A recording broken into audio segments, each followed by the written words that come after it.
Welcome to the KQ Show, episode 39, Instructional Guide for Your Listening Pleasure. For those new to the show, hi, I'm Kyle. I'm just like everyone else. I enjoy solo hide-and-seek tournaments and easy-to-chew dog biscuits. As a young lad, I had what my parents would call the gift of gab. I love chatting with interesting people and, of course, a few cocktails. On my show, I'll be chatting with business owners, musicians, entrepreneurs, and entrees of manure. Wait, what? I don't know. Enjoy the show. I'm a weirdo. KQ Show. Ladies and gentlemen, the KQ Show is officially back. We are back. Sir, I haven't done your introduction yet. Sorry. Okay, you've ruined everything. Now everybody's gonna know who you are. That was such an exciting moment, though. Like you cued it. I know. So wait, well, before we get the episode kicked off, I'd like to say first off, mad props here for Nicholas Max Featherstone helping out. Let's go. He's the lead technology coordination and development producer. Wow. His name tag wraps around in a circle. So he's going to be helping out. Appreciate that. Now, my guest today. You probably already heard his voice. He is currently the chief sales operator of Integrated Technology, LLC. He's the owner of Raindrop Productions, where he owns and operates a professional podcast studio. Co-owner. Of the podcast? Of the production company. Who owns it too? How you have all these owners? Every time you come on a podcast, he's like, "Oh, I didn't tell you." No, man, I got a third owner now. I got an investor from. Look, I don't even know. He just sends me a paycheck. No, people should know that Raindrop's co-owners are KD and H. Okay, so, nice. Oh yeah, all right. So I am acting CEO. I am acting CEO of Raindrop Productions. So thank you. Okay. But without those guys, I would just CEO. be CEO of nothing. It's always some title. But more so, he's been my friend for almost 30 years, roughly. Oof, so, don't Mr. age me like Sergio Castro. So, man, thank you. Third episode, we kind of talked a little before the pod. First episode we talked about how I knew you, your journey through, it was a long episode. I talked a lot about, yes, you're right, my journey to United States. So, and people loved it, man. They were like, I never knew that about Serge. I'm like, oh, you never knew he was real smart and snuck past me, younger than me, graduated ahead of time. You give me a lot of props like that, but it's like, I am not a genius anymore. Well, hey, none of us are. But look, hey. I'm just an average guy that just, You made it out. No, but we talked, like I said, the first one was cool. It was like your backstory, and a lot of people liked that. And the second really got into your business. We got into leadership and a lot like that. And this one, I wanted to take a little different approach. I wanted to, because I think when I think about conversations. That's why I had you. You're my first guest because because we have good conversations. Always. And I like to pick your brain on crazy things. So, me being, I do the podcast for Raindrop. In your basement, in your studio. Can I go ahead and give you props for that? Because Raindrop Productions, for people that don't know, and that you should know after hearing this podcast too, Raindrop Productions has Are You Ticklish under their umbrella. And Are You Ticklish is hosts are Kyle and H, who is, like I said earlier, a part owner of Raindrop Productions. So the kickback then out, because since I'm co-host, so like anything, if the company makes $1 million a year, he gets a third of that, and then I would get 50 of that third. We will go ahead and get our lawyers involved here at some point, and we'll figure it out. I'm sure. You are the start of the show. I mean, look, $200K salary seems okay. So. But no, that Are You Ticklish is a show under the Raindrop Productions umbrella. We also have Real Talk with Serge. Real Talk with Serge, though, right now, we're ramping up to do something a little bit different, but it's coming back. But we're really focusing right now on Are You Ticklish, and I believe we just got done shooting our 16th episode. Is that correct? 19th? Well, I think it was. So we did a couple. I think we 16 like we've actually published. We had a couple that we did like almost 20 episodes. Absolutely. It was a trial and error, but I think that was 16th. And we have done You guys have done absolutely great. So anybody that's listening to this right now, go check out Are You Ticklish on Spotify or on YouTube. Bingo. What's Real Talk with Sergio about? Real Talk with Serge is more about origin stories that has to do with business. And a lot of that is because growing up, I think that I wanted to be like as I grew up, there was very few resources in the areas that I grew up in, and the way I looked at it was like if I could go ahead and have a little bit of a platform, even if one or two kids or two young people are trying to go ahead and make it and make their goals or figure out how it even looks to be a business owner, that if I could go ahead and get this business owners on the show and talk about their origin stories, that right there, we will find resources that they had to go ahead and leverage at some point to get to the point of owning a business and succeeding in that business. So Real Talk with Serge it's just an overall view of what people have to do that are very, very common, like you and me and anybody. Because growing up, I always thought, oh my goodness, being a business owner is such a like, I can't believe you got to be this smart, like you got to do all these things, like these people are at the top of the elite, and then you find out, that all these people are people that just are able to jump, and kind of risk mitigate liabilities, and you learn, by the resources that are in front of you, or that you find throughout the path. Now, and I want to hold it there because Sorry about that. No, you're good. That was long. You're doing exactly. You're jumping ahead. I like it. But no, so this is actually a question. So when it comes to the podcast, I got a little 3-part question. It's more about goal, status, and plan. So and you don't have to go crazy long about it, but yeah. when you built this studio, first off, what was your goal? What did you want to happen? A, B, how's it coming along? And then 3, what's your next step? Is there anything that you're ready to move on with, or improve on, or change? So what motivated you? How's it going? And what's the next step? Ooh, that's awesome. That's an awesome question. And it's like loaded. So I'm going to go ahead and try to go ahead. I'm going to try to really, really bring it all together and not talk too much about it. Let's say I talk a lot. So that's why you're here. So I think it all started. First of all, also in the back we have KD's here as well. Yeah. I know he's a big part of helping you build all that. Absolutely.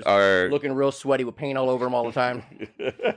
I don't know, man. Are we done yet? I don't know what's going on, man. Now he wants a skylight. I don't know how to do that. He's our executive producer for the show. So yes, he wants a spiral slide that comes in the window. I'm going to tell you this. This guy right here, I put through a lot of stress. Because, yes, my ideas are like that. And I throw it at him without thinking one step. And then I put him into anxiety mode. Serge, I don't know. Why are you doing this to me? Like, I don't think that's possible. I don't know. Like, I need time. And I'm like, no, I want it done 2 days. So, shout out to KD, bro. You do great. No, it all started pretty simple, man. It's pretty simple. It all started because I wanted to build a team that I could man, I wanted to build about an inch away. You're good. My bad. About an inch away. You're fine.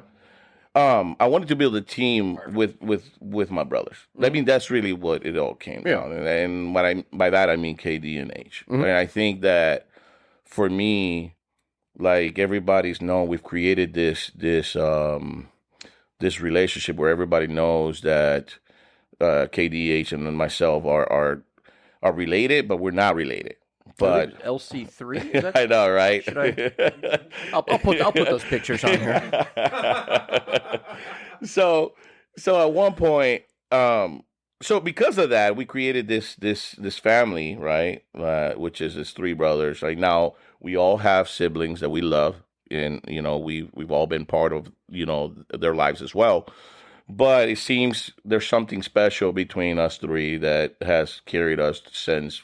I mean, people don't know this, but KD and I actually met when we were babies. Our families have known each other since we were babies, If right? you want to hear the full story, that would be episode 1. Exactly, Yeah, episode yeah. 1. Which I didn't know all about. That was an awesome story to hear about that. Yeah. Like how you brought in family and everything else. That's cool. So in my mind, I'm thinking, this is great. I have a business that, I have a business partner with is doing great, and I've learned a lot from it. I've failed, I've won. There's a lot that comes with that, right? But then you start thinking, okay, what's next? How can you go ahead and diversify, quote unquote, your portfolio? And you start thinking, okay, well, what kind of team do I have around me? What kind of team do I want, right? So I started looking at, okay, assets of, people that are around me and things like that. And I found out that, I have a very, very good nucleus of friends that are very talented, that they do really well on their own. And in my head, I'm thinking, I bet you we could even do better if we were together. So, I went up to them and I said, hey, listen, like, I think it's time for us to go ahead and do something together.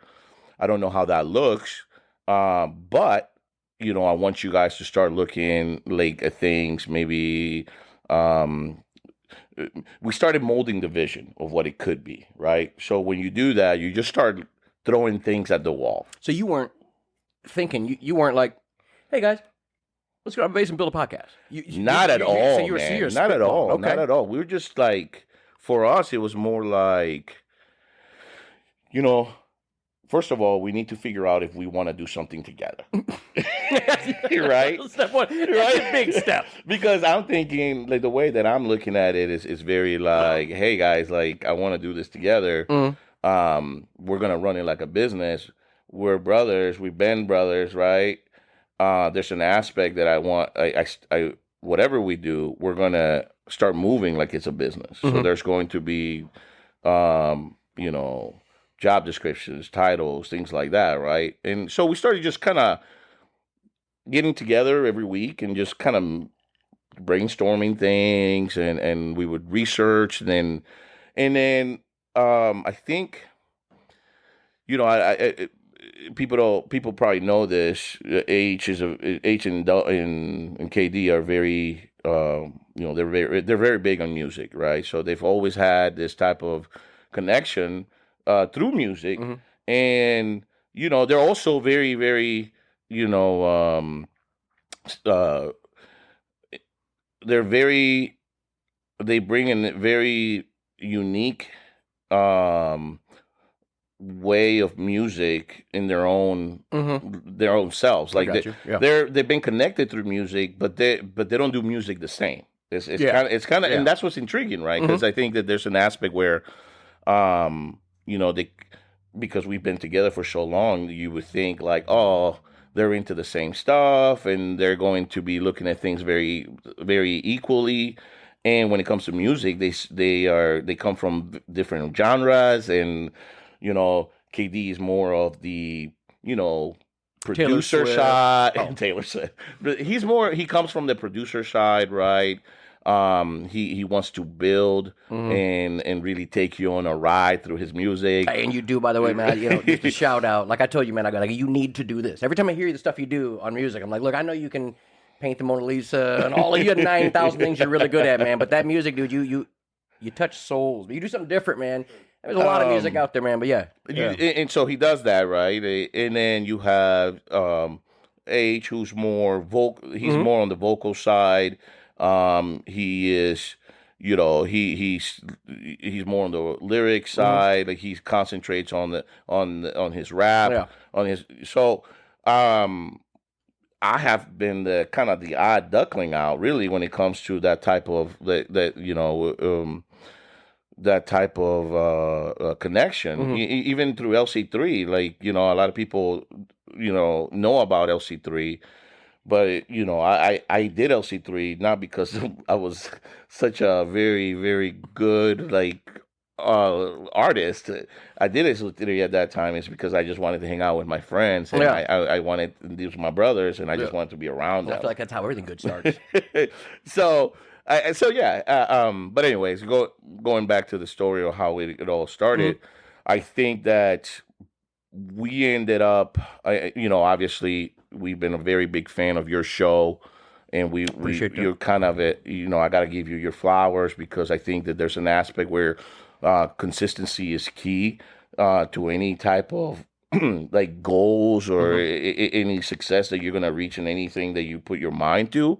And not only that, with consistency, you also learn, you learn to lose, you learn to win, and you learn to pivot, like there's aspects of that, we got that from you. And I think that there's an aspect where it was like, okay, how can we put together, maybe the production side is where we need to be, right? Maybe we need to do production. So we were going to Chicago a lot at that time, around that time, and we were going experiencing little lounges and bars and little things like that. And we always had our our cameras with us. Yeah. So we started just kind of, it wasn't us.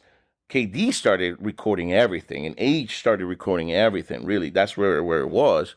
And then KD starts coming up with these little videos of our weekends, and we figure out that it's affecting people in a very like deep way. Some of it is good, some of it is bad. I mean, some of it might have been jealousy, but no, that's what I'm saying. Like, no, like some of it is like, which is powerful. which exactly. So like he's creating these production videos that are like no more than 15 seconds, but people are asking like, oh my gosh, like, where were you guys? Why didn't you invite us? Or like, that looks so cool. Like, I wish I was there with you guys. So there was a lot of mixed emotions and things. And then we're like, oh my goodness, we have something here, right? So then we started thinking, okay, well, let's talk about maybe this needs to be like a production company where the reason why we started doing the videos is because I wanted to tap into just a motivational side of how to reach a goal. Is that when? So is that when? Let me ask you. I remember whenever Raindrop hit. I don't even know if that was if you made Raindrop before you had plans on a podcast too. Is that when I started seeing those videos come out of like? Because the one video where you were kind of half leaning on the edge of the couch, but then you kind of had missed and almost fall. There was the one video I go, hey, Katie, you remember? There's one video I don't know if you remember. You go, oh shit. No, we didn't even know. No, but every week I was watching these videos like out of nowhere. It's like I don't know if that was like the start of it, because those right there when started bringing in when you were building the podcast, like those videos, like inspired, all that shit was like that was. I was like, man, what are they building? I want to be like that. That was motivating. I think people thought that we knew what we were doing from the beginning. And I think we were just like, we knew that it needed to be in the production realm. That's what we knew, right? But we were just throwing things at the wall. Like for a couple weekends, we had videos of places that we would go and we would highlight them, right? Then we found out, okay, that's cool, but like it's kind of hard to maintain we wanted a social media presence also. So it's kind of hard to maintain consistency if you're not in these environments all the time, right? Yeah. That makes so sense. it just wasn't. It just couldn't happen because everybody has their own lives. You run out of money. Right? You start doing that. Be like, we got to go to Miami again. What? Right. So, but we wanted. One thing was for sure is that as we start doing this, like the vision starts being molded by us, right? So it's like, okay, so now we're in production. Ooh, the topic's motivation. Okay.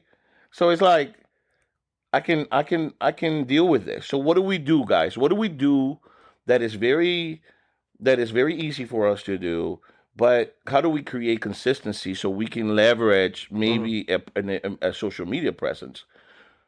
So KD and H started well, it's a lot more KD, and then H really started helping him afterwards because this is a part of me that I'm going to tell you I wasn't very very helpful on. But I don't think. I mean, but you're not the creative type. Exactly. That's what I mean. That's what I mean. He throws his creativeness Correct in the air, and you're like, oh, I can probably organize. So if this you a little go to bit. if you actually go to Raindrop Productions, there's like almost 1,000 videos of motivational things, right? And what we did is we decided if we're going to find any type of like leverage, why don't we just stay consistent in making these motivational videos like organically until we see where that takes us. Like it's almost like we just want to create consistency. Yeah. Like how can we just commit to something, right? You know, we don't know where this is going to take us. We don't know what it is. Like, but let's just commit to something that is consistent to see, not just to see where it takes us, but to learn from it. So how does that translate? I mean, so how does that translate to you building an entire podcast? Perfect. That's a big jump, though. It is. I mean, at some point you have to go ahead and you build the consistency, and then you're ready for the next step, right? You're ready for the next project. And I think, you know, a lot of people say that I'm the one that kind of throws these ideas, and like I expect a lot of the guys to just kind of follow me. But this came from KD. KD was like, okay, guys, we did this. We're consistent. Now my creative side needs to like get into the next project, right? So this is almost like this podcast was like his canvas. To be honest, the whole Raindrop is his canvas. I mean, I'm not gonna even deny it. I think in the beginning, I wanted to really have a hand on how that was built. And what I found out in building the consistency through what we were doing is that this company is not going to be built on how I think it should be built. I think that there's an aspect where I had to kind of, understand that the assets of the people, my team, was the one that I needed to learn how to leverage them at its highest level, and I needed to learn how to manage them. Well, yeah, I don't mean to, but I just want you to understand that's such a huge step in leadership when you can finally go, hey man, I don't have all the answers. I'm used to having all the answers. Maybe I should read. Then when you start soaking in what the other people are doing, and you just said that's a self-actualization moment. You just said, man, I'm not that creative. These cats have great ideas. What am I doing trying to create myself? What are the ideas? So I mean, that's a big step in leadership. So KD comes to me and says, hey, listen, like we should really start looking into the next step. And I don't know how it came about, but I don't know how the basement. Do you remember the basement? There was the aspect where it was like we should build a studio. Huh? It was a guest room. Okay. And then we just kind of looked at it one day and say we should create a little studio here. And now and I don't mean to interrupt, but when I have a question, I got to jump in there. So now when you said studio, so was. Because I remember seeing the original pictures. Okay, yeah. So people that can't see it, this was legit, just a basement, like an extra. Yeah. So, were you thinking like when you said studio, was your original thought podcast, or was it? Yes, okay. It was. It was because we wanted to create a motivational product, and what we thought was like, okay, why don't we just go ahead and kind of pivot on some of the relationships and maybe the waters that I'm swimming has a lot of like entrepreneurs, and maybe I can go ahead, and everybody loves a good origin story. Yeah. So maybe I can go ahead and bring them in and we can kind of talk about it. And KD loved the idea. KD actually loved the idea. So I'm thinking, okay, we're going to build a studio. And I immediately say, guys, don't worry about it. I'm going to have a contractor come in, tear this up, and we'll have a studio. And then KD comes to me and says, why? I'm like, what you mean? It's like, why? Like, we can do this ourselves. And I was like, First off, you probably would have fired the right away. He's like, no, that's not what we're looking for. KD, hey, man, look, I know I told you I got a contract. This guy's talking about it. So like, KD's like telling me, like, no, man, it's just easy stuff for me. Like, I'll take care of it. Like, which on top of, by the way, on top of being I mean, you really not a lot of shit you can't really do. I don't know if I know, if right? people tell you that enough. I know all these people. I'm not trying to just glaze him, but honestly, I mean, the dude in my garage painted a tiger, airbrushed a 10-foot tiger. I know, in man, like I 3 know. hours. I'm like, what are you doing, man? What are we doing here? So this is the first time that I learned that, and I learned to trust KD's the title and his responsibility in the company. It was the first time that it was in display that I was out of my league, right? Because I'm not a creative guy, right? So he's shooting these ideas at me like, sir, I already saw it. It's all visioned out. This is what we're going to do. It's going to be rustic. It's going to be all this. And he's throwing things at me, and I'm thinking, bro, that sounds terrible. You know what I mean? Like, this sounds terrible. Like, this sounds like I want nothing to do with this, right? And I'm just being honest with you. I don't even know if he knows this, that I'm saying this. I don't even know if I ever told him that when he was giving me these ideas, I was just biting my tongue of not saying anything because I disagree with 90% of them. Yeah. You know? But I also remember that, my brother here is like the best artist and that I know. And so there was an aspect that I've been learning even in my business, right, at ITG, that I just need to, if I'm going to hire someone and they're going to be in my team, that I'm going to trust them, right? And I'm going to trust them in their lane as I have my lane, right? Yeah. And, I've learned that with my business partner as well. So there was an aspect where I said, well, KD's not just an employee of you, Serge. He's an active owner of the company. So if he believes and he sees that this is the vision that's going to help us, then I'm going to trust it. And the only reason why the reason why is because he's our creative director, right? Yeah. So why would you have that title if I don't really let him direct the creative stuff, Yeah. So I just kind of let go of something that I didn't have any experience in, and to tell you the truth, I probably would have made it terrible. And to just kind of let him cook, and he did. Yeah. And he didn't just do well; he excelled on it. We get compliments all the time. Oh my god! Everybody's like, that's on a the show. professional. Yeah. Like everybody, like, and I didn't even. But yeah, everybody. The biggest thing everybody has said is like, damn, I don't know you were in a professional studio. Where's that at? And I'm like, oh man, it's like $1,000 an hour. We gotta pay the rent. It's crazy, man. Yeah. Everybody tells me, he's like, man, I can't believe you guys have a studio. And I was like, yeah, we built it. And if you go to Raindrop Productions IG, there's a little video that'll show the process of awesome. the whole video of the whole how that room was made. Yeah, I'm gonna try to remember that. Yeah, to share that. So not like I don't want like. Once so you had to go, obviously. I mean, you had mentioned you want your friends together to do something. You said production. You said we're going to build this studio. And I mean, the videos of like the ongoing shit. Like I said, every time I was like, well, Katie's always covered in sawdust and blue paint. Every time, I was like, this dude's doing all the work. You see that I am nowhere to be found in those pictures, well, right? Yeah, I also would not be. I'm not what they call a builder at all either. I'd be nailing stuff to the wall. Be like, Kyle, did you just nail wood over the mirror? But like, I think I might have. I joke around all the time with that because I was a very, very good supervisor. And by that, I meant like I would go down there and be like, you need a drink, bud?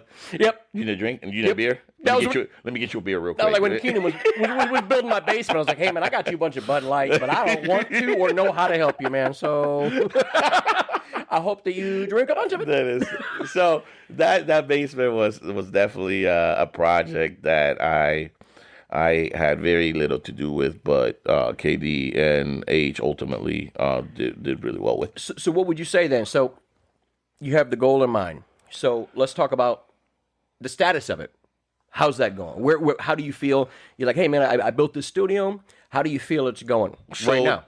I'm glad that you asked that.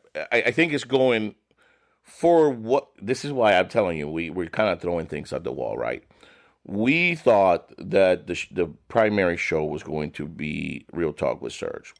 Now, what we found is that in practicing, when rehearsing the show, we started finding, new ways, like just new conversations, and we record them and see what they were. One day you came through the house to take a look at the studio, and we immediately put a mic on you. I mean, we're not dumb, right? Like we, I know, and I was signing waivers. I mean, I had to meet HR. I was like, you what? have a studio, you have a mic, you have a producer, and you have Kyle Quick here. And a black couch. Yeah, I mean, it was weird that, I mean, I don't know where all the baby oil came from, but it was soothing. I mean, it helped. So then we put a mic in front of you, and we just said, hey, let's see where this goes.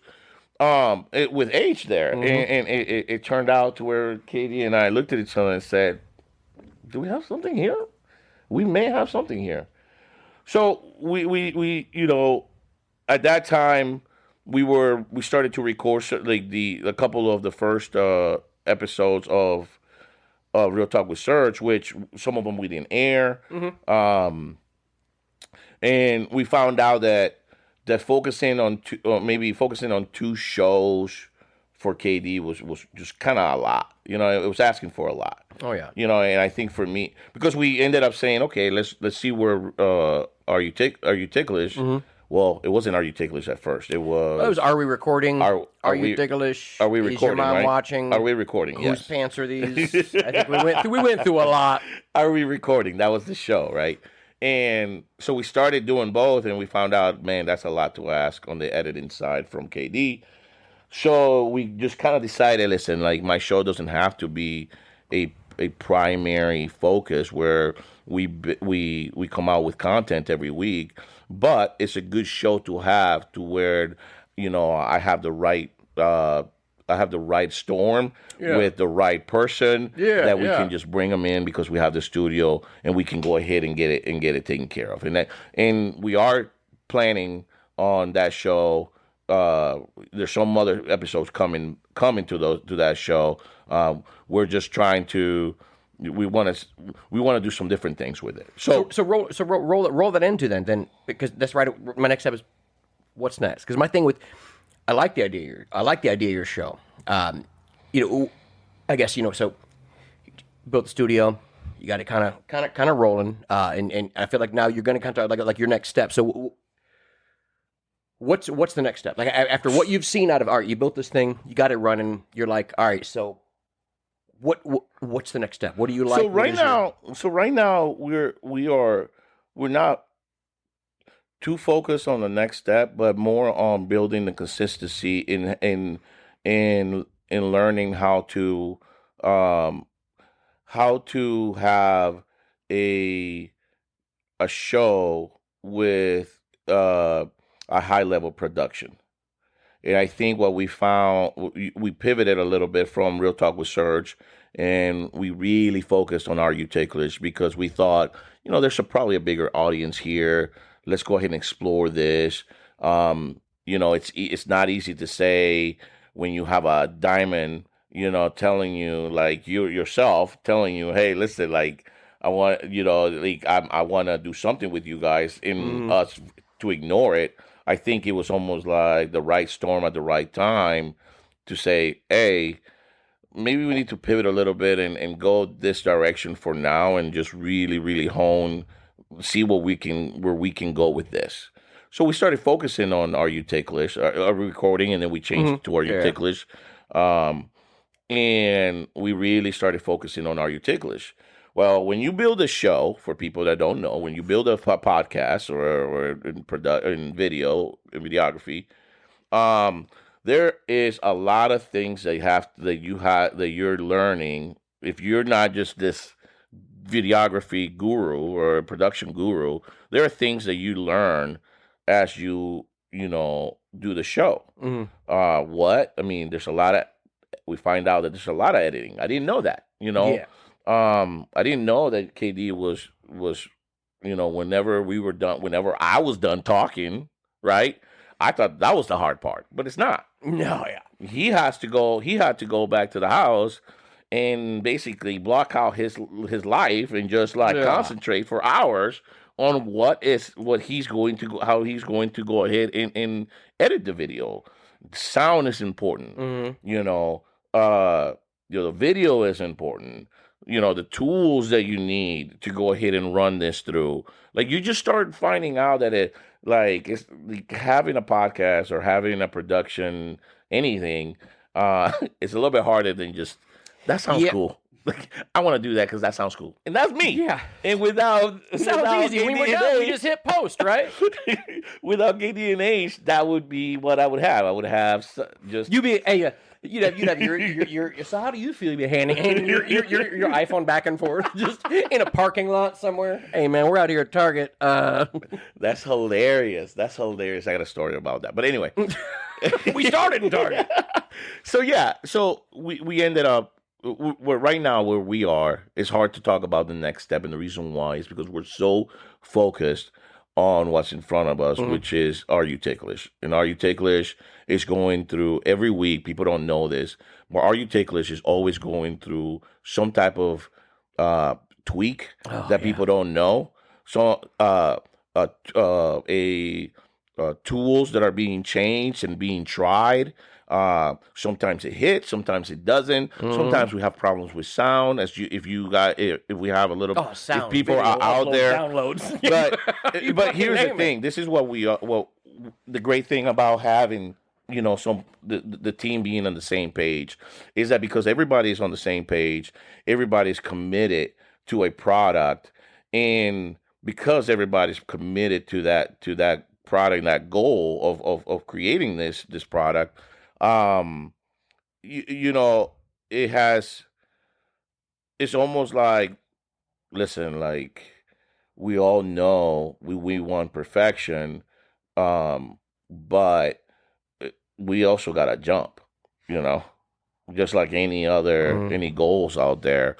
And in that path, as you create it, you learn some things and you fall, and you also have a room full of guys that are type A personalities that are very sure. They know what they're talking about in their own lanes. We've also learned how to have this production show together, because there's 19 shows, and people don't know this, but every time it's before a show or after a show, we come together and we critique and we try to go ahead and make it better with our own, as we have a little powwow every single time that we're done with it. And what you find out is that, I'm so glad that we all have the same vision, because we can have very different opinions, Oh yeah. What I've learned, and when it comes to Are You Ticklish, is to really work with a set of individuals that have a very, very unique skills, and they bring big assets to the company, and also learn, to trust, defer, to push when it's the time, there's just like so many things that come with that. Oh yeah. That I think people don't even get to see. Yeah. The first time that we disagreed with KD, or the first time we disagreed with Hector or you about the show, I mean, these are things that allow us to grow, and so far it has been great, because throughout the process, I think it's made us closer together. Yeah, and I feel like it makes learn, because it is weird to be in a room where we have a bunch of creative people. No matter how you think, how I think, is in our mind we have painted this exactly how it should be. And then if a wrench is in the gear, like it did take a lot. Because for me, I've always ran my own show, and to go in there, I'm like, damn, Kyle.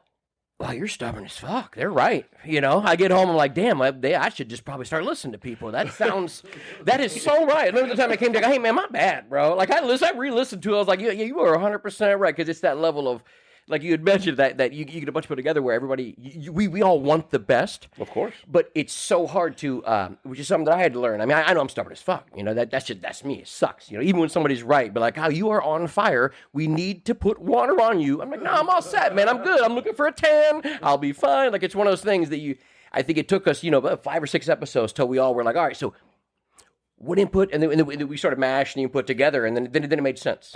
We had to learn. We had to learn how to communicate with each other. I always have to fail I don't care what somebody says. Kyle, don't jump off there, man. You ain't wearing a parachute. I'll figure it out. But you have to, not to that level, obviously, but like you have to fail until you're like, man, you know what? This is not good. This is not good. I think I really should. So, and I think now, like, we're at the level where, like, the input that we all provide to each other has really come together. For at least the Are You Ticklish show, which I can't agree more. Like, I like it that I get excited when I go there because we have a group of people that are all in the same mindset, and the goal is to have fun and put out a good product. No, absolutely. I feel like sometimes I tame you guys a little bit because I'm on the side of I'm on the production side. There are things that I have to protect that I'm attached to on the business side, and I'm attached to the community. So there's always a little bit of I think if people have watched our show, there are disclosures that are popping up now. There are things that KD and H or KQ and H will be like, you guys should see Serge back here. He is like sweating because of the topics that we go into or some of the things that we say, and I'm just kind of like, I'm sweating, and KD, he understands that too, and he wants to protect it too. He has his own. His own side that I'm not going to disclose for him, but he has his own side that he has to protect as well with some of his livelihood, and so it has been a learning experience, and it's been a very I've had to trust you and Age with the content. I just like as much as I've had to trust KD with his vision on how he sees, the shows going, right? And also, and there's an aspect where it's kind of nice not being, and Are You Ticklish, it's kind of nice being on the background and not being the center, being in that in the stage of it. Like I'm learning that I have no problem being the number one. But I'm learning that there is a piece that comes with being number 2 or 3 or 4th, in something that you want to build or in a business or things like that, right? So I'm always open to it, and I'm learning a lot too, because here's an aspect of it. I get to learn a lot about people, like I learned a lot about KD's process of art, and that makes me attach it to some of the things that he does outside of art. So I get to know him a little bit more about how he thinks and how he, the way that he goes about his life. Same with you. I mean, there's an aspect where, when I'm not leading and I'm just sitting back, it really allows you guys teach me a lot. And I think sometimes I'm so worried about leading and not letting people down that I just need to go ahead and sit back and relax and let my team and let my guys just do their thing, because I'm gonna, I'm gonna be good with them anyways. I'm gonna flourish. So just to kind of recap, I feel like you said a couple things that I just want to throw out for your own leadership. It sounds like out of the preparation, the status, and the end game, it sounds like you've learned how to rely on others. And we talked even before the pod about, you might work, kind of tie into your business side of things. Hey, I'll bring it up. But you'd mentioned another thing that it helps. Having other people, hey, you have to go cruise control and let other people. So I feel like, and I'm not assuming this is what you learned, but it's not, you said it. So it sounds like which is huge, man, to learn. Like, because I struggle with that too. When you're so good at something, you think, hey, man, I can't let anybody else drive. I got this. Like, I got this. But like the feeling of where you, and it's funny when he talks about this, people listen, when I'll push him to the limit. Like, I'll bring up topics, and I'll wait till he stirs just enough to where he starts getting nervous. And then when KD starts getting nervous, then I know, all right, I got it. It's funny.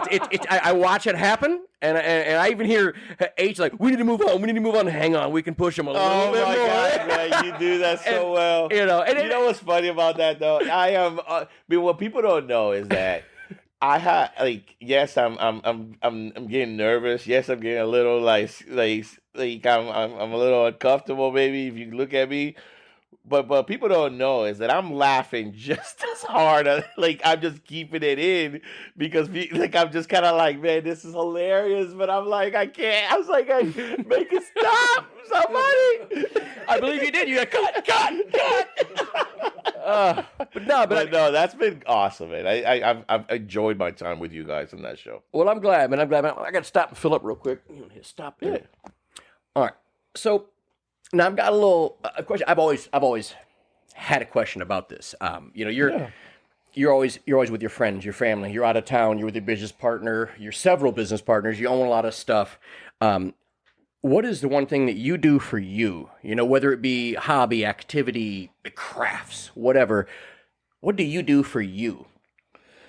Man, that's a pretty, believe it or not, it's a pretty heavy question. That's the only questions I bring. It's only a heavy question because, like, I feel like I don't take enough time for myself, and I think that there's an aspect that when you're chasing something that you put your whole heart or your whole being into it. If you're chasing this vision or this goal, there's something to do with, like, I don't want to think about myself. I don't want to think about what I got, like what's next or how I'm gonna make myself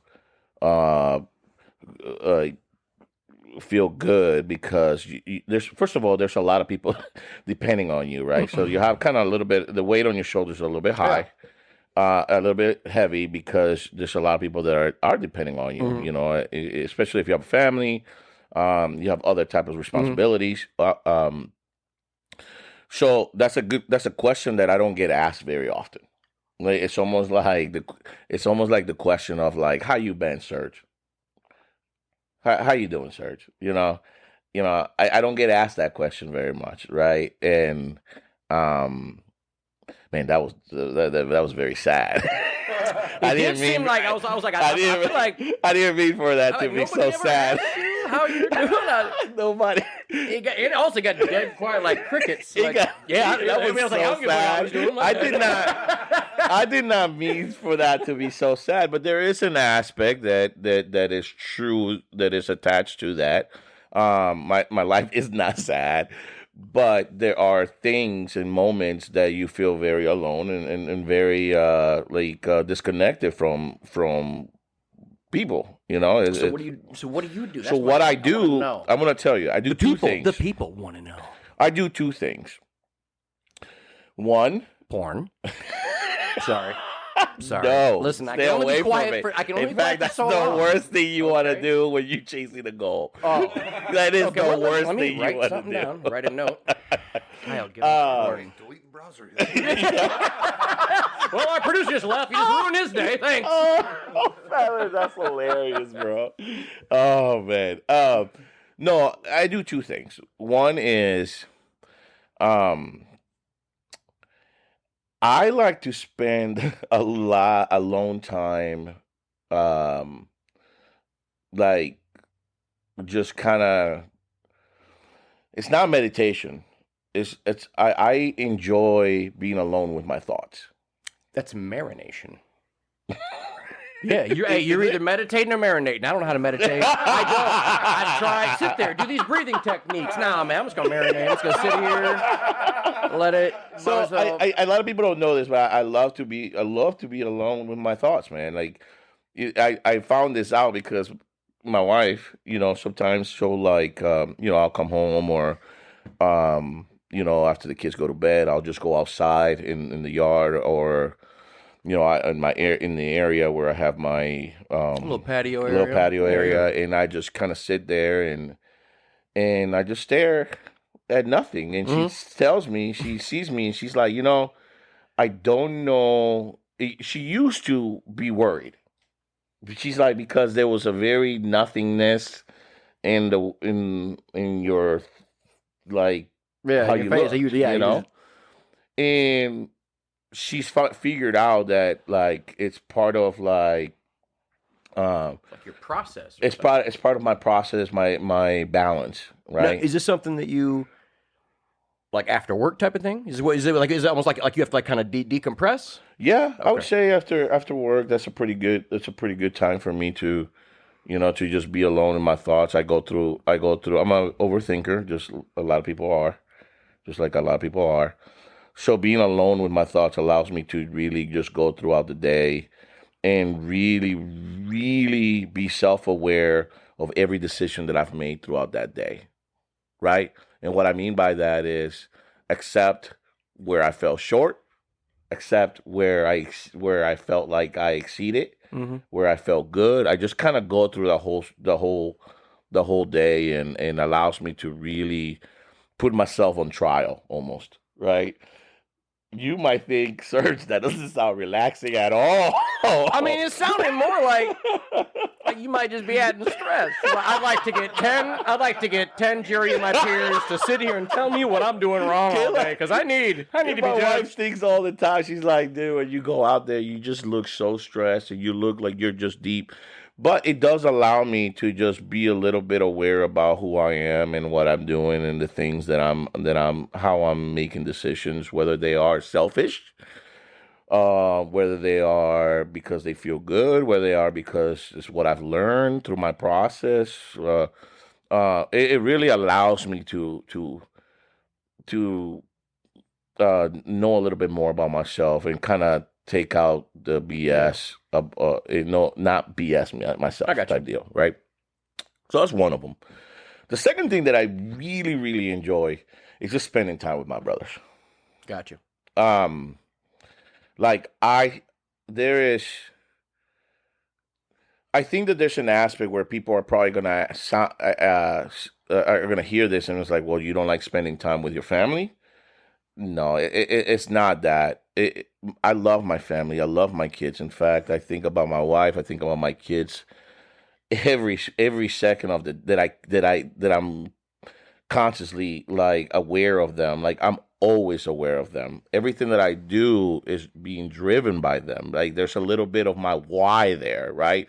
But because and it's not no fault to them, right? Right. That my why is them, so they come. They come with a little bit of a price. Right. And so this sounds very selfish, though. This sounds very selfish to people that are going to hear this, that it's like, oh, my goodness, I can't believe that your relaxation time or your downtime or your what you do for you has nothing to do with your family.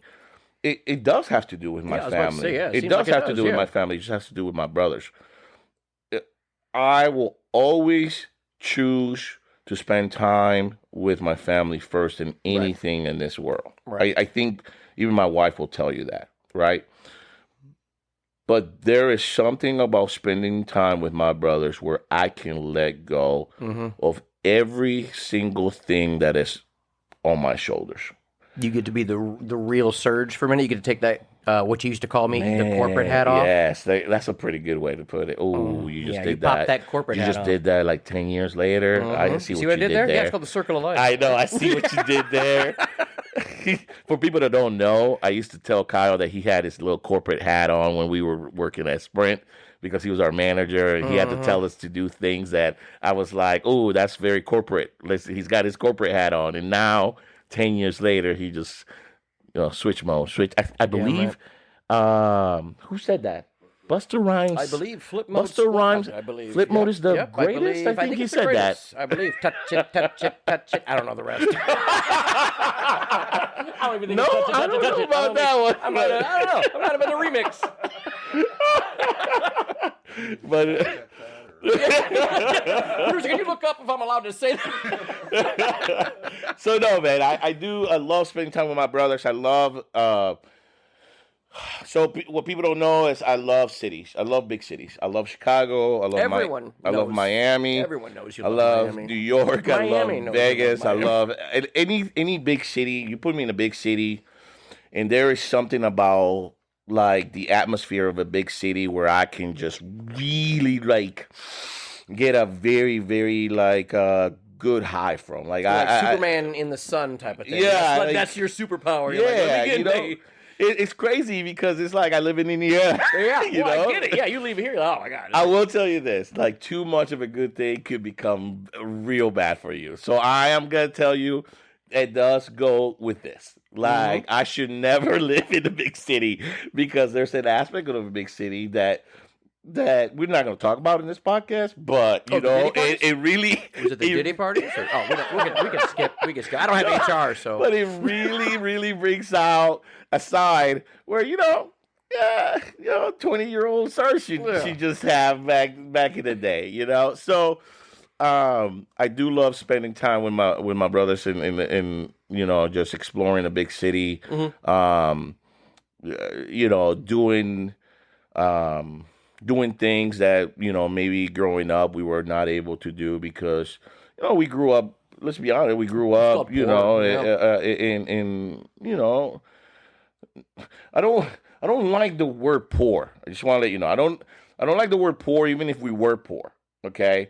But because the fact of the matter is, and I've been thinking about this more lately, my parents like provided a good life for me. In fact, they provided a better life than a lot of people had out there. Right. So I don't like saying that we grew up poor. Right. But we grew up with some limitations, maybe some know. resources that we were not that were not available to us. But you didn't know at the time that you were poor. I know, man, and I feel so guilty. You know, I'm going to therapy for this. No, I'm just I feel Next so question, guilty about. But no, I got about you. how I looked at how I was at that time. I'm figuring out that, you know what, I didn't have a terrible life. Yes, you know, did I live in an area where there was a whole bunch of rich people or big houses? No, you know, but somehow, some way, you know, I was fed. I had shoes. You learn more. You learn more from having to be the hustler. Yeah, absolutely. It puts me in a position where I am. So I have started to really not like blame how I was brought up. I'm trying to really, really just not have a negative connotation on when I explain that I was brought up in I don't want to say the hood either because it's not like I'm a gangster. No, I don't. I was brought up, you know, in not having everything, you know, that maybe other people may have. But do you, I mean, so, and again, I'm still trying to figure that how to explain that. So do you feel? Because I feel like because you're that type of person. I mean, you know, like what they say, you know, diamonds are formed under pressure. You know what I'm saying? So the hardest part of living isn't like having rich parents handing you down money. I mean, you and I know we could probably name 7 or 8 Adams cats that had those houses on Jefferson that they are now just pieces of shit. Like even their dad's like, I was going to give you this company, but you're garbage. So your sister's getting it. So now you're working at Circuit City. But I feel like you know, and I don't mean to say it as a negative, because when I was a little kid, I didn't know I was poor. My parents were like, hey, I bet you, we're going to dig a ditch in the backyard and we're going to play guns. My dad like, no, took the shovels away. He gave us spoons. I gave 15 kids in the neighborhood spoons, and we dug a 6-foot ditch. My dad and mom, they would look out the window going, well, yeah, he found a way to dig that same ditch he was gonna without the shovels. But at that time, I didn't know I was poor. I was just like, hey, I need to dig this big ditch. We're gonna play guns, hide in it and shit. Let's get a bunch of the neighborhood kids. And like it was, you know, there was no cameras back then or whatever. Like they'd be on, like, look at this kid. Look at that. I took all of his shovels away. He found 15 people with ladles. Like, we'll go to your mom's house, get a bigger spoon. You know, all we have is tablespoons. We need ladles. We need, you know, nothing with holes in it.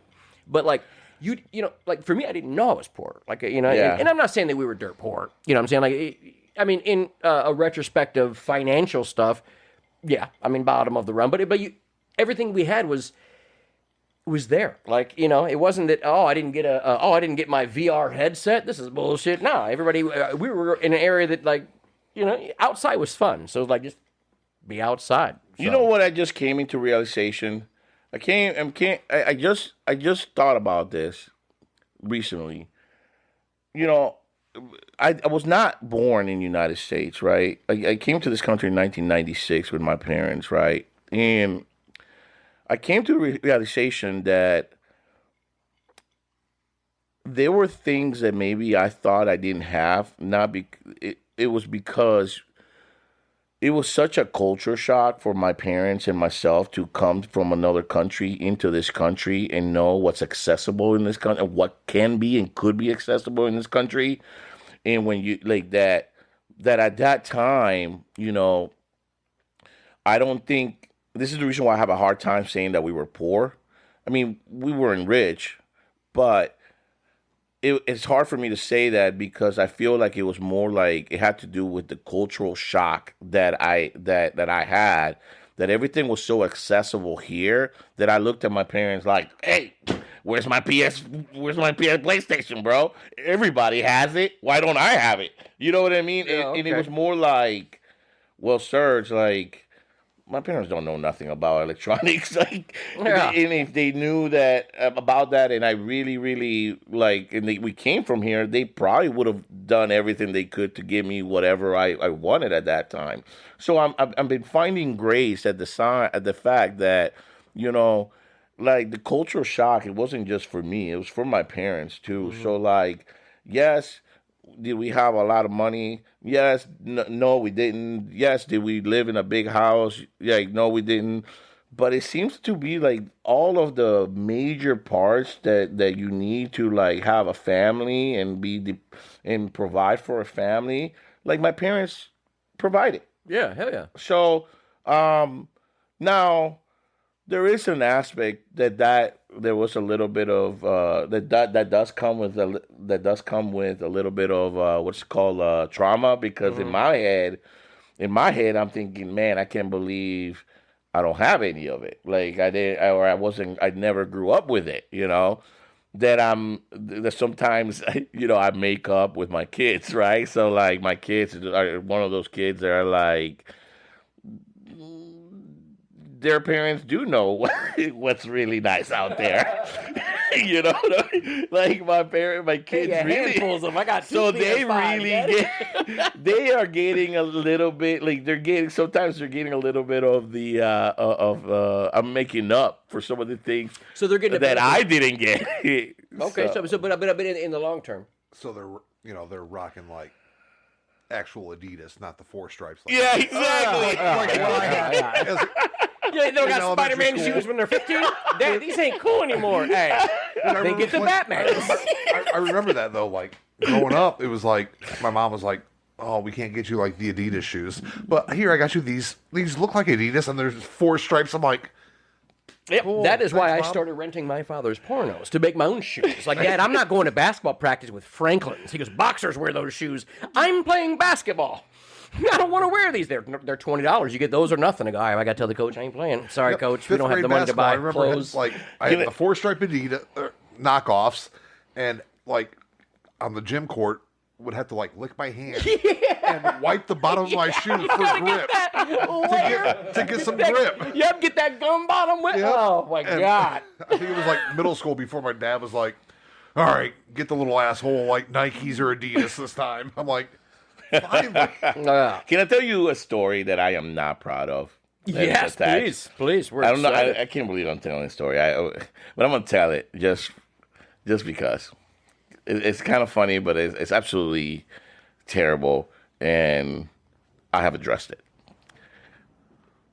The other day, I told my kids, I said, "Yo, we're gonna go to Chicago," and my baby boy Dominic, he's 5 years old. Oh, his son, he goes. I say, Daddy's gonna take you to Chicago. We're gonna have a good day over there. Have a great, we're gonna go do some fun stuff. And my son goes, "Who's driving?" And I'm like, "What you mean?" He's like, "Who's driving?" And I'm like, "Your dad. Your dad is driving." And he's like, "Why?" He's like, "Why can't we just have our own driver, like we do, like when we go out of town?" And I'm like, "Boy, if you don't sit down and Teresa, like." cancel the damn table. You don't sit down. And I looked at him and I was like, "Wait, you want your own driver to take you to Chicago for the day and drive you back?" And he's like, "Yes." What's crazy about that is that this is how these kids get treated, man. I've done that for them. That now, it's created like an expectation. And I looked at him and I said, "You know what? From now on, like, there's no more drivers. We're not going to Chicago. Your dad is the driver." We're going to Bristol, Indiana. into a field and we'll stand there. His for vacation. attitude was so like ridiculous that I was like, "Is this what I've made? Like I did this." I was like, "I cannot believe this." So I'm not proud of it, but it really shows you where they are versus like what I was talking about. So, but yeah. Shit, for $50 next time, I'll put on a little hat and be like, "Hello, Sergio." My man, Feather, I got you. Mr. Dominic, how are you? I brought you some gushers. Oh, my man. You'll love that. He would love that. Here's your high seat juice box like you requested. There's 7 Iron Man figures in the back. You can play with whichever one you want. He's ridiculous, bro. Allow me to get the And door he's not for you. 5. That motherfucker's 13. I don't care what you say, Dad. The way his facial mannerism, he is 13 going on 14. Ridiculous. Oh, we're not having a driver, Dad. I'm like, bro, if you don't chill, I'm telling you, I'm taking everything away. But I mean, it's kind of full circle, though. Like, I feel like, and that's cool that you, because of, I feel like, I'm not like, saying this is a fact, but I'm saying because of the way that you were raised to figure it out. You got to figure it out. Now you have the ability to do the opposite with your kids. Like, hey, listen, hey, I had to do this. So, but also I think that the hustle and the drive that you had once, those kids are ready to actually have their first job is they're going to have work ethic, because that's one thing you can't really teach kids if they didn't see it. And I guarantee none of your kids are ever going to say, "Oh, my dad was lazy. He never worked." Well, I will say this: if you go ask my kids about me, one thing that they will say is that they love me, and I'm not to get like dark or anything, but the one thing that we'll say is that their dad works a lot. So, but I feel like that's what most. Let's play devil's advocate. Maybe Dominic was wanting a driver, so he had more time with his dad. Like, don't do that, fella. I see what you're trying to do. Hey, man. It's fun to sell a MasterCard. No, I have a MasterCard that could also don't do that. Hit you with like on the plane. like- If you could check into your See what Feather's trying to do 10% here. back on any. he's just like, "Hey, I I want was to getting paid and a credit. I said, "Dad, I just want to love you more. Like, why can't you just get the driver?" No, I'm not doing that. Well, he's always at your front door. Hey, you guys know with the little chauffeur hat do on. sing-alongs on the way Y'all ready? there. Oh, I got Baby Comes Shark on game? repeat. Let's go.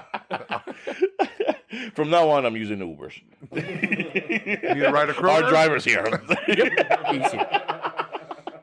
No, so we talk, and one thing that.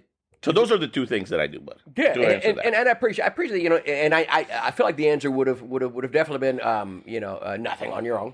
I feel like one of the answers are going to be like time with other people, and that's huge, because if your hobby is being with people that make you feel better about yourself, more power to you. That's what a lot of people need in life that they might not have. For most of my life, it was that. Lately I've been finding out that I do need my own time. Like, I need my time, bro. Like, I need 20, 30 minutes a day with my own thoughts. I used to call it I haven't been in a relationship in 15 years, but when when I get home from work, I go, I need my 15 minutes. I've been yelled and talked to by customers all day. I don't care what the yard did, why the lawn. I don't want to hear you talk really right now. I need my 15 minutes, So I found, just being single, I don't have to ever ask that question, because I would just go to the bar, be like, "Yeah, I'll be home. I get off at 5, show up at like 8:30. You smell like Applebee's, and you're wearing the Applebee's car side to go coat." I did one time come home with it on. Can you open up this Nachos Bill Grande? He will say, "Wait, promise you one night 3 the old school Nacho Bel Grande." The chick I was dating, she was a nurse, so she'd work crazy hours. She'd go home like 6 a.m. I was battling the lid. I was so hammered. I wasn't driving. But I got dropped off, and I'm trying to open this Nacho Bel Grande, and I just got so mad, I just sat there. She comes, it's like 5 a.m. or whatever. She walks, she says, "What are you doing?" I can't get the lid of this Nacho Bel Grande off, and it's ruining my day. She goes, "What are you doing up?" I go, "Oh, shit." You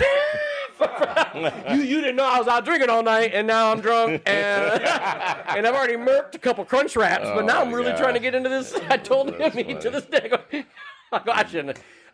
"Hey, baby, welcome home. How was your day?" And said, "Hey, can you help me open this? Because I'm real hammered and it's 5 Well, a.m. I will say this, guys. I got to tell you, I love spending time with my wife. Okay? Well, your wife's awesome. I am. She puts up with a lot. I don't I don't give her enough credit. I love spending time with my wife to a point that um I I would replace any of those two that I like doing just to have more time I thought with you her. meant any of those two. I want to meant make kids. sure that you guys I thought understand you meant this. kids. I'd replace any one of those kids. I swear No, I'd get rid of one. either my time alone or my time with my boys. Yeah. And I'm gonna tell you why, because I just don't think I have enough time with her, that I like to. Like, so if there's something that, if you ask me what would be something that you wanted to do more of, it would be probably spend more quality alone time with her. But because of our schedules, our responsibilities, and the things that we do, it's just it's inevitable that we just don't see each other, or we see each other, but it's not as intentful as I like it to be when we are just by ourselves. So I do want to say that, because there's an aspect that I want to make sure everybody knows that, Well, but it does help that my wife is hot. Okay. Yeah. We're not all going to say that. Listen, don't bait us into this. Nope. We're not falling for this. I know this game. Yeah, been there. It's mostly fun. No, so let me. So all right. So listen, Baby. you've always been. We talk about money. Always been goal oriented. Let me ask you a serious question. Yeah. Is there a dollar amount that you finally hit and you go, "That's it, babe. I'm done"? Oh, is there a dollar amount that you have in The old mind? questions: how much is enough? Like, It's not even how much is enough. Is there a dollar amount? And then the follow-up question is, once you hit that dollar amount, then is that enough? Like, do you have a dollar amount in mind where you can actually say, hey, let's say 10 years down the road, somebody goes, hey man, listen, we'd like to go ahead and offer you and your partner $500 million, $250 a piece. I'm making up a number, but is there something in your mind where you go, you know what, man? If I hit that number, then boom, at 50, if I hit that number, I'm taking the money, and then the rest of my life is going to be. So there's always a number. I think that everyone has a number. Mine's like $100 a week at this point. I think everybody has a number. I think the problem, maybe it's not the problem, it's my fix, is that I am finding out that it's not about the number for me.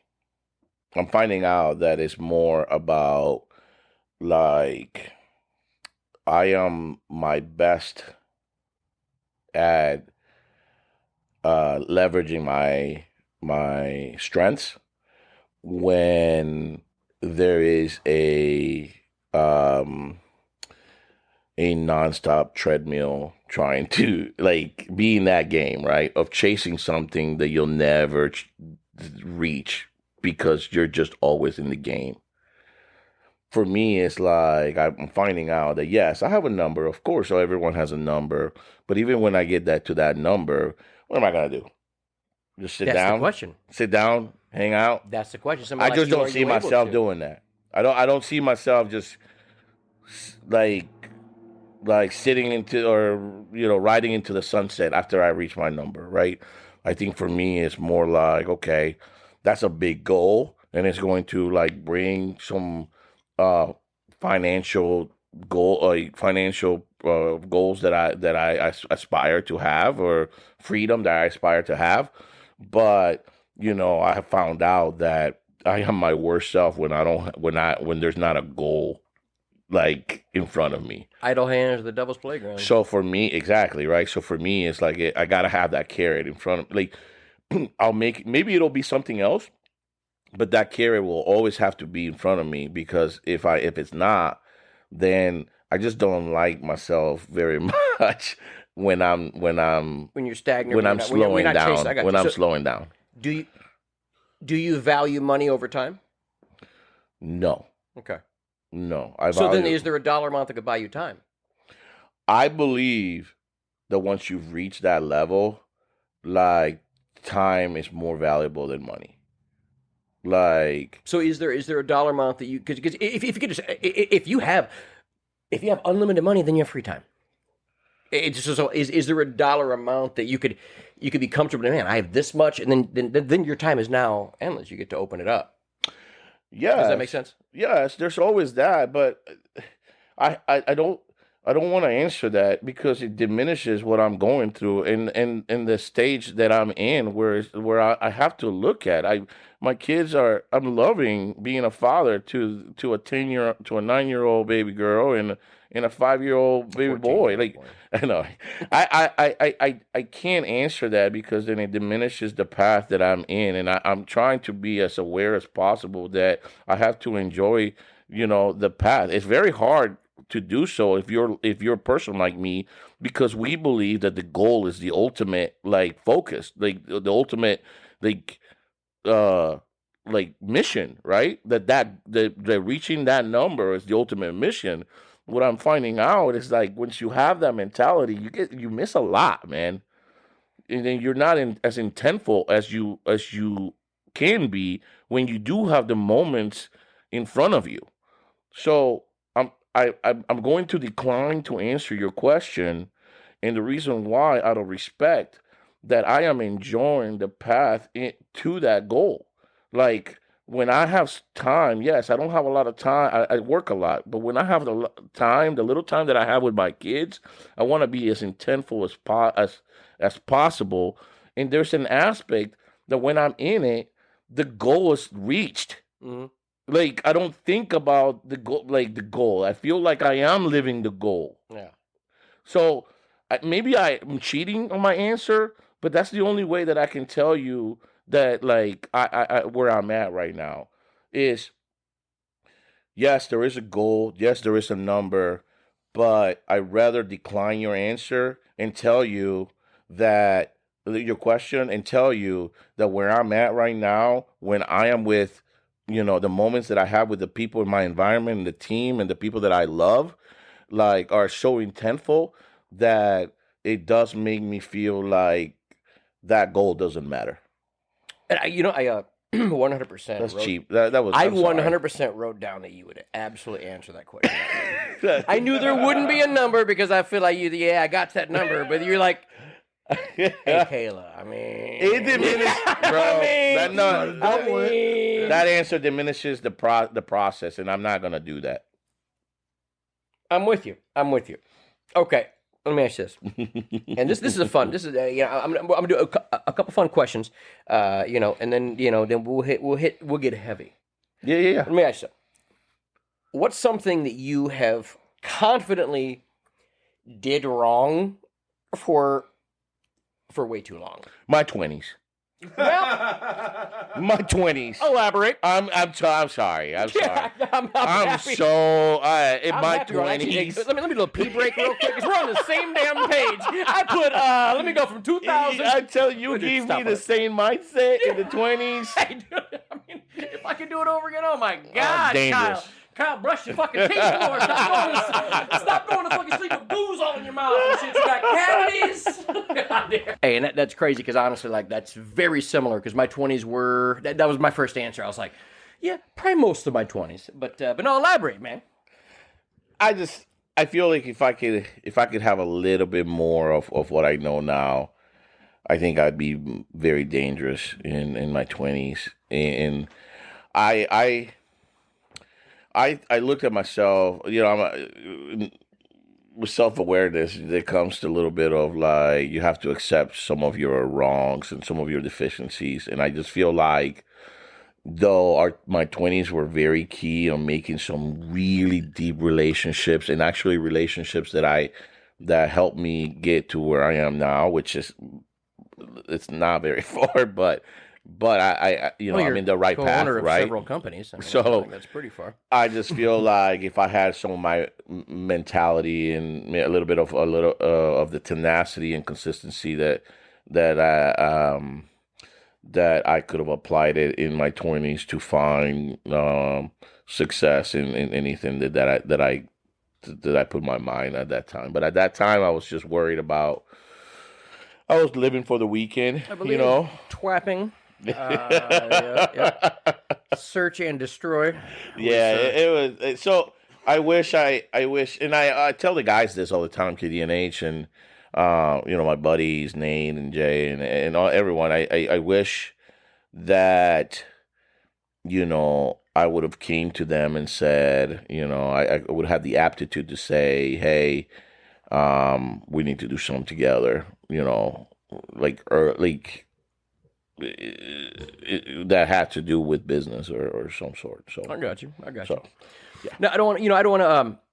We're gonna make a transition here, just because it's something that I know you've had a pretty several significant losses in your life. People that are really close to you. And when I think about loss, I coincide that with growth. Anytime that there's a loss, is you learn something about it. So. If you want to dive in, exactly, if you want to talk about, who race, I just, I feel like, you seem, you wear your, emotions. No, what I'm saying, you wear your corporate hat a lot. Yours, very business. Yeah. You lost a really close, two several close friends, within almost a year and some change apart. Yeah. What beauty came out of that loss? I guess if that makes sense. I love how you put that. Question, because I think that I'm still trying to figure that out. I'm in the mix of figuring it out. For those that don't know, I guess we will explain a little bit. I lost. My cousin Johnny Gomez, who I will always call him my cousin because he's not my blood cousin, but there's an aspect that he made me believe that I was his cousin, because that's how he saw me, introduced me, he talked about me. Like, there was an aspect where Johnny and I were very close, since he was, obviously his older brother, that's our generation, but Johnny's always been the little brother that we kind of took in, and Johnny's loss was Johnny's loss. I'm still dealing with some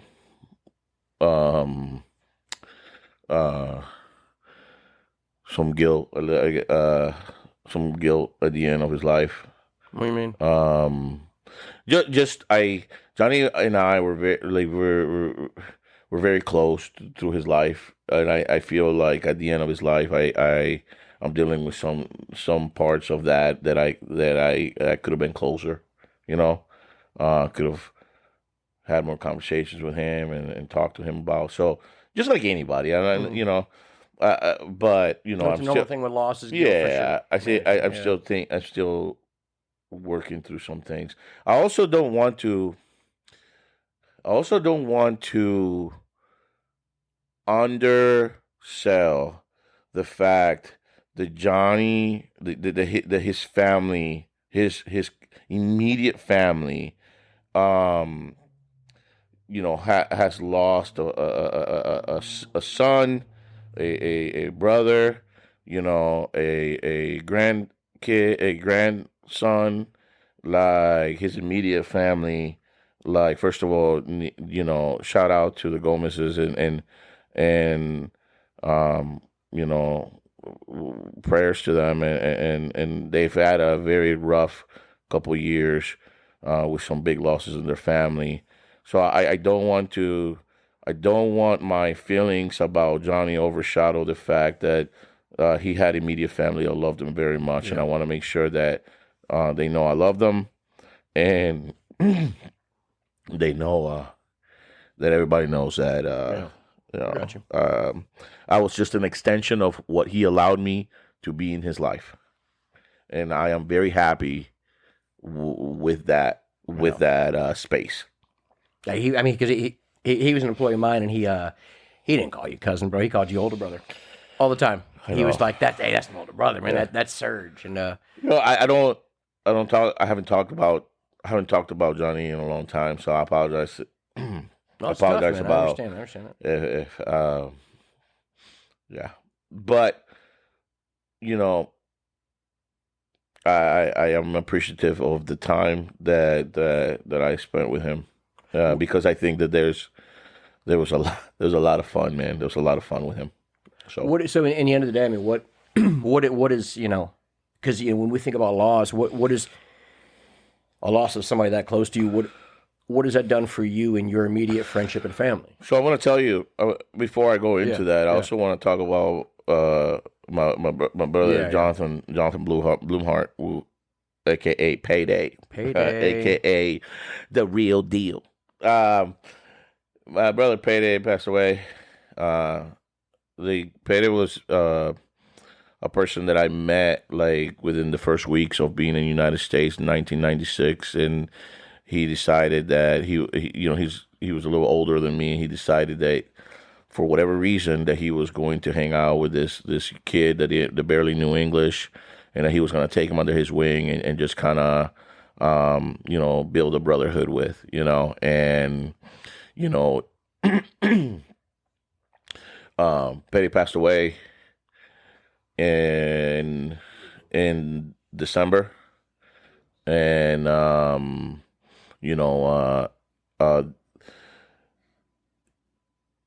you think you're ready for someone to pass away because they've been going through something, but when it happens, it just kind of stirs things up a little bit, and it makes you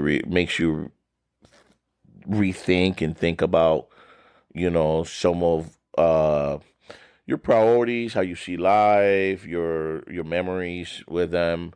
So losing Payday in a year, and Johnny,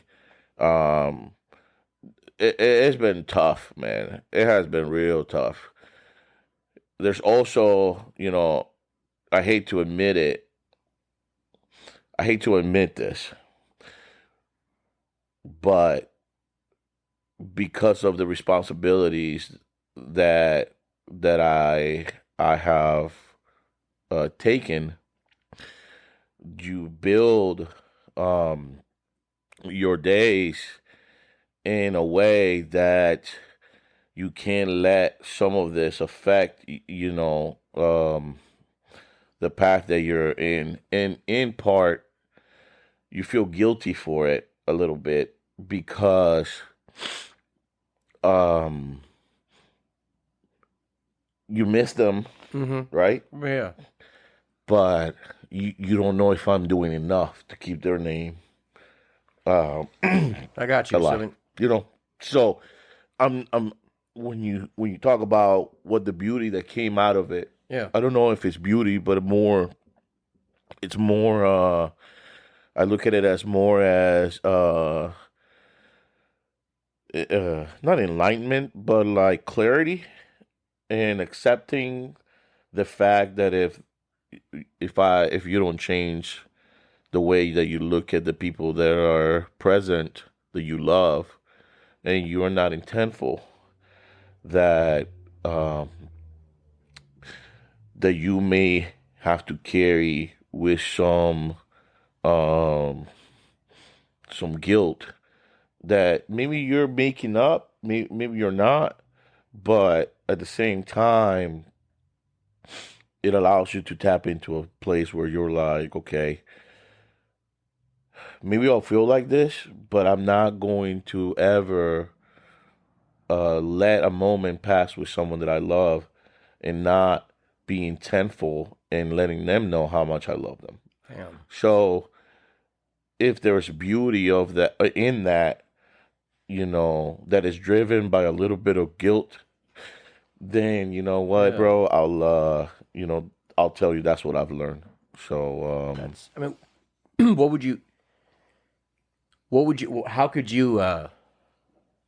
how could you explain to somebody, that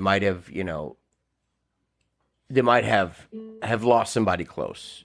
What do we got going on here? Who's pairing up to my Bluetooth? Is that Johnny? Is that Gomez? Is he in here? He is. DJ Johnny Gomez jumping onto my Bluetooth. That's Johnny. crazy. I know you wearing them tight jeans, Johnny. Stop messing with my Bluetooth. That is insane, bro. Hey, speaks to the world. See? Wow. He's in there. So, I mean, because honestly, I mean, that's a lot, for you. I mean, so far in this podcast, we've talked about you, co-owning several companies, launching a podcast. You bear little time on yourself. You spend all your time with your friends. What would you tell somebody? How would you tell somebody to handle loss? In a way that maybe you have. What are some things that you did to balance that? Because that's probably not something easy for a lot of people. It's probably not easy for you, I understand. First of all, maybe you're putting on the strongest face in the world, and everybody does. I mean, but I think that's a question that the only way I can answer it truthfully is by being vulnerable, and it's hard for me to do that because vulnerability opens the door to some of I didn't handle it very well. What do you mean? Like I'm still trying to be strong and trying to handle it. What I mean by that is there's some aspects of that losing someone, can lead you into a little bit of a dark spiral, dark hole, within yourself. And I think that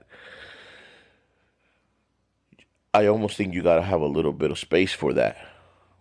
And when you say space, what do you mean? You got to have the space and to go to not be afraid to go into that dark space and that dark hole that pain brings you. But you can't do it if you don't have the right supportive people around you. Support group. If you're doing it alone, I mean, it'll spit you out, in a way that is super hurt, super detrimental to your life. I've been lucky enough that I, even through my pain and through the things that I've gone through, that I have a support group that really that gets me out of it. Gets me out of that of that, the hole, that darkness that maybe creeps in. So for me, I've been leaning hard on the people that love me, and I've been learning to let people love me. Ooh, elaborate on that. That's a huge statement right there. I'm learning to let people love me. Yeah, because I feel like there's an aspect where, we're all humans. And I think that there's an aspect where, I am done trying to figure out, what people's, true intentions are, I guess. I'm not trying to go down that rabbit hole. What I'm trying, where I like to live, and maybe it's a naive way of living, right? But I like to live, where I like to get to is to a part where it's if someone is showing me love, that I'm not gonna reject it. I'm gonna take it, and then I'm gonna reciprocate it back to them. A lot of people say, trust is, or trust is earned. I get why people would build those type of walls, and I get why people would say some of these things, right? Because you can't trust anybody. But I'm a person that I like to live my life in a way that is I've learned through loss and pain. Some of this is that, I'm nobody to be telling you or anyone to earn my trust. I think there's an aspect that I want to respect people by immediately giving that until you reject it, or until you do something that lets me know, hey, this is not something that they want. It's a very, very, it's not a, when you think about it, it leaves you open to a lot of heartache. But I feel like it opens up your acceptance on people. Man, it opens up a way of thinking where you are not worried about what anybody's mistakes are. You're just worried about the true rawness of human love, And I haven't perfected it yet. And it sounds very hippish and it sounds very naive. I'm real with it. No, it sounds, you know what I mean? coming from you, it doesn't. But there's an aspect of it that I'm learning, how to love people, right away.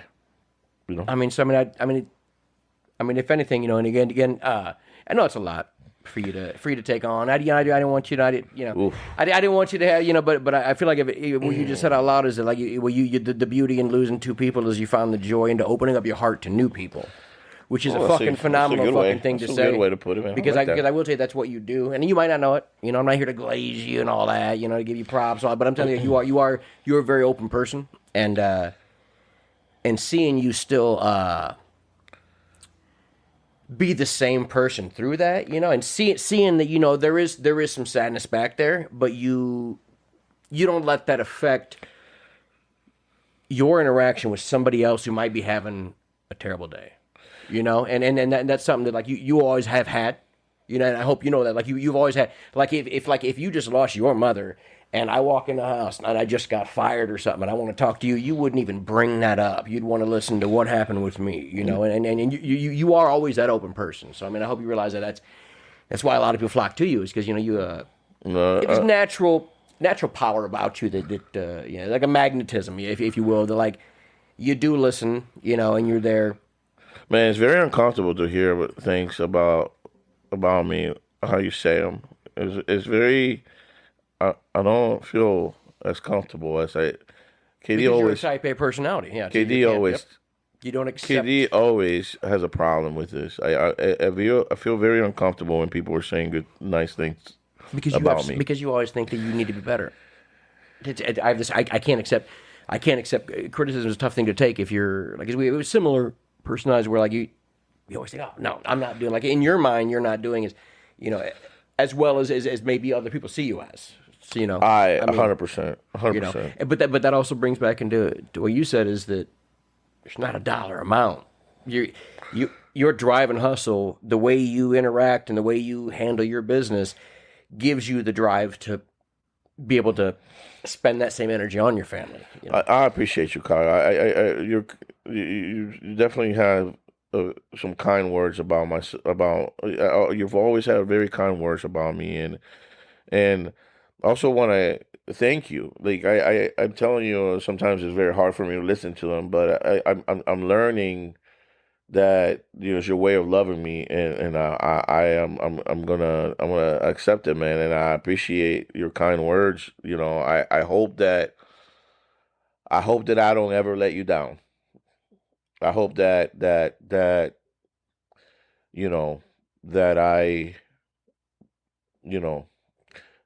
I that I continue to meet those requirements, how you see me. Well, I think I had a conversation with somebody close to me the other day. I said, "You're not a friend.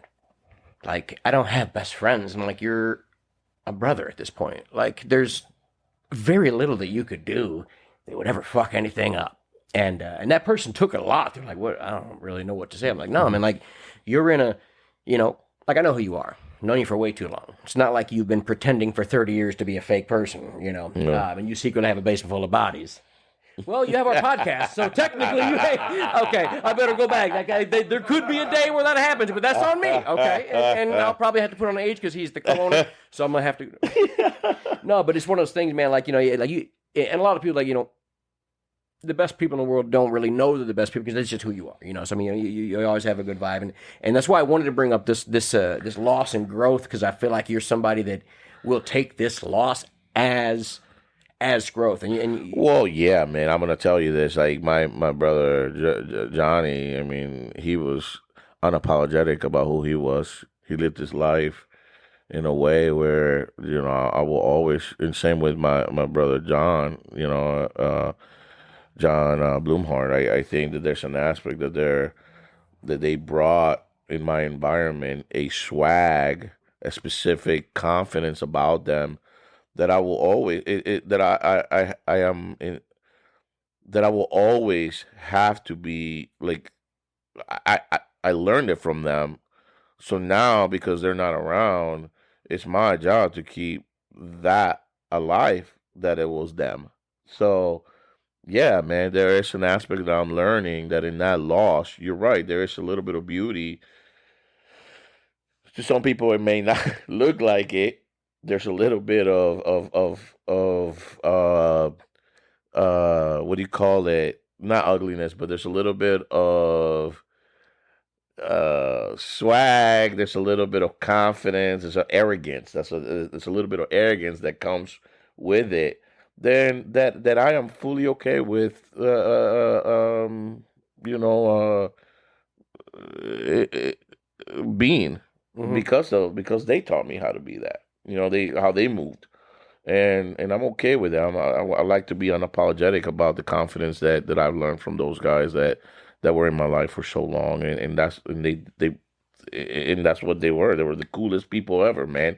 If you ever met Johnny Gomez, he was the coolest guy. You couldn't ever be mad at straight him. up, man. I mean, he was the California Venezuelan lake. Hey, like sure. he was. I mean, he was cool as a breeze, bro. And then you meet my brother John Blumhart, John, you know, who we call Petty. And I'm gonna tell you this, man. There was not a lot of ladies that guy could not like. They didn't think that guy was a very very good looking person. So I and he walked like it. So you know what? Yeah, man. Like my brothers are me, and I'm gonna continue to do that for them because they taught me that. Okay. And you know, and I'm glad that we talked about this. I feel like, you know, it's something that I mean, you're a deeply emotional cat. You don't, Man, you know, I haven't talked about this to add to anybody. I just want to let you know, only people I talk about this is to a very very few selective few. So, you know, Well, you bringing it out on me on the podcast. I see what you're doing. I see hey, what you're doing. listen, plant a seed, build a tree. But no, the reason I do is because I want people to understand, like, you know, that like when they see you, oh man, yeah, okay, cool. He's you know, yes, he half owns this company, has a podcast, wife, 2 kids, great friend support system, will always communicate, like, you know, like with everything you have on your plate. Like you joked, like I text you earlier. I knew you at work. I sent the text because that's how my brain went. I guess now I knew I probably wouldn't text you after work. I knew it'd be like, "Hey man, sorry I got back to you." And you showed me your damn phone. Which, folks, I swear to God, if you saw this phone, if you want to have an anxiety attack, look at this dude's homepage. 70 text messages, so many emails, voicemails. Like, dude, I have like, yeah. He was printing bills out of his camera. I don't even know what that was about. But it's a little crazy, yeah. Yeah. But just understand, like on the outside, you know, people look in, you know, like for everything you got going on, you know, you're still the same person, you know, that you have been. No, I think that I have a pretty good system around me, I have an environment around me to keep me grounded. I gotta tell you, I think if you go to my to podcast number 1, Mm-hmm. I talk about this a lot, and the environment. I'm still gonna double down on that. The environment that you build around you will carry you as long as you can, or as long as they want you to carry you. That's hey, and I'm glad you said that, because that literally reels me to my next question, which I'm so good. Give me a sec to find it, because you literally just you literally just trained it right into the next question. Give me 1 sec. Give me 1 sec to find this thing. No, right. You're fine, buddy. I'm like, holy, what the fuck? All right, so we think about, you know, a strong leader, owning 2 companies, handle a lot of loss. Is there insecurities there, and what insecurities, if any, you either can't get over, or you wish that weren't there? Is there anything that, you know, when you look in the mirror, is there something there that you're like, damn, is there something? Bro, there's always insecurities. I'm always trying to hide from myself. I'm glad you're a regular human, man, because by the way, after I listed all of mine, so just in case you were like, well, I don't really have any. Well, let me go. No, I'm glad. So I mean, what is it? Like, I'm always trying to hide from my weaknesses, Kyle. Like what? I'm always trying to hide from people to see my weaknesses. I'm always scared that they're gonna leverage them, you know, and that I am going to. and the reason why they're there. You know, whether I am as good as I say I am in sales or in business, whether you know making decisions that affect other people's livelihoods or making decisions that affect my people that are waiting for me at the house, like making decisions, for my brothers that are expecting me to lead, in a way that, they trust that we're going to reach our visions and our goals. Like there's always that little something in the back of your head that says, that you gotta quiet down. Like you're not good enough. Like you're not. This is not you. Like why are you trying to be something that you're not? Just sit down. Just chill. Like I'm always fighting that, man. Like and this is why I say I double down on the team, on the environment. I double down on that with Raindrop Productions. I did really well at with ITG and finding myself and a lot, like even finding a team there that really like helped me, with my business partner and some of the employees that I have, because of that I've learned that it's like, okay, like it's mostly never about, unless you're like a very linear artist and you're just undeniable, which is like there's not a lot out there. Like a lot of it has to do with the team around you. Like even when you're reaching a little bit of success, like there's an aspect that if you don't have the right environment and the right people around you, that trying to reach those goals and the success that you're trying will put you in a spiral that you didn't even know you had, and may spit you out in the ways that you never thought that your mind could go in a very dark place where you thought it was never you. It was never about like. That's real. No, and I think and literally, my answer was support group. Like Has to be, man. and mine was like, I mean, everybody's got their insecurities and shit like that, but to fit like for me, I was always a fat kid, so I mean, in the past year I've lost 60 pounds. Every time I look in the mirror, I'm still bro, you're I'm still a 12-year-old bro. fat kid, but it's like you're not. I know, but it's called body dysmorphia. It's something I can't fix. Every time I look in that mirror, that's the same guy.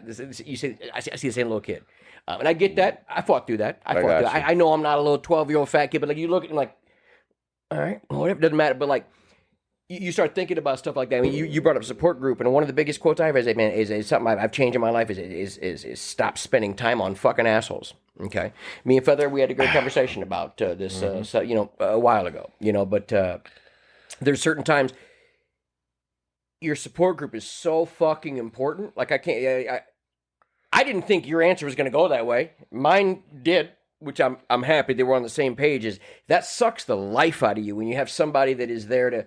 Like, I'm all about venting, all right? I get it, man. If I had a bad day, you had a bad day. Man, I'll sit there, I'll listen to anybody vent, okay? I would listen to anybody vent, and I don't blame them for their mistakes, but you got to suck up and accept those mistakes, okay? Hey, you impregnated the wrong girl. You fucked up the wrong car. You did something. If your support group is not keeping you accountable, then you don't have a support group. Bingo. You can't, like, one of the quotes, I think... I remember I heard this from Denzel. I don't know if it's the original quote, but you can't set yourself on fire to keep somebody else warm. Yeah. And that was one of the most fucking realistic quotes ever. Because, man, when you have that battle with somebody where you're like, it's such a, like, you're just sitting there. You're like, there's no cohesiveness. There's no back and forth. It's just, they're just there. They're just sucking the fucking life out of you. And it's like, this has been 2 hours out of my life that's gone, and it's a waste of time. You know what I love about my environment is that, in a friendship, there's always a two highway, right? Like they always say it's a two highway, situation where You know, they're getting something from you, and then you're getting something from them. You know what I love about my environment that is so key about it, about, you know, the right, me being in the right space, is the fact that my environment will be so intentful that they don't require anything of me when they realize that all I need is them. Can I repeat Damn. that? Yeah, yeah. I Can I hope you repeat do. that? I'm all, yeah, yeah. I'm gonna repeat that. My environment and my support group does not ask of me of anything when they realize that what I need is them. Yeah. And they are not trying to put any more type of like stress, weight about themselves. Mm-hmm. And it's crazy because what I have found out about my support group is that while they're doing that, they are going through their own stuff and they're choosing to put it on hold to attend to to what I'm going through. Yeah. That's a fucking I'm support sorry, group. man. If you don't have that, I apologize that you don't. But I'm not gonna apologize that I do. But there should be no apology because at the end of the day, again, stop spending time on assholes, on dickheads, on the people that waste your fucking time. Because I promise you, man, like I mean, there's been a handful of them that I slowly have to kind of weed out because you're like, I'm not looking for a friendship relationship. What can you do for me? That's not a friend. Right away, that's not a friendship. Okay, and I don't ever look at things like that. But I'm always there to be empathetic against somebody's feelings, whatever else they're going through. But at the end of the day, yeah, you can't just keep going through. You can't keep. Look, you could paint rust, but it's still fucking rust. You got to fix your shit and get better, or you're just a shitty person. And at the end of the day, I don't have time. I don't have the energy, and I definitely don't have the funds to handle that. Hey man, can we go and get a drink? I'm not buying you a damn thing. You know. I think you're right, bud. I think there's got to be a selective side of things. But you're not. You don't even know what you do, that you're being selective because at some point, it just becomes the people. You're just wanting to be around those people that you forget that you're being selective, and then people come up to you and say, "Oh man, you're not very approachable. People don't know how to go ahead and be friends with you. Oh, people don't know how to talk to you. You seem to not always be like, a person that we think that they're going to be nice to other people." And it's like, man, I apologize.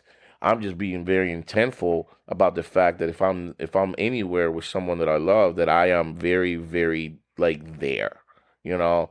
And if that means that you're taking that as me being unapproachable, it just lets me know that you know nothing about me. Bingo. That's perfect. And look, I know we're gonna wrap this up soon, but I mean I'm not gonna wrap it up without a heater of a last question. All right, Sergio. Yeah. What are you afraid people would think if they saw the unfiltered 100% version of you?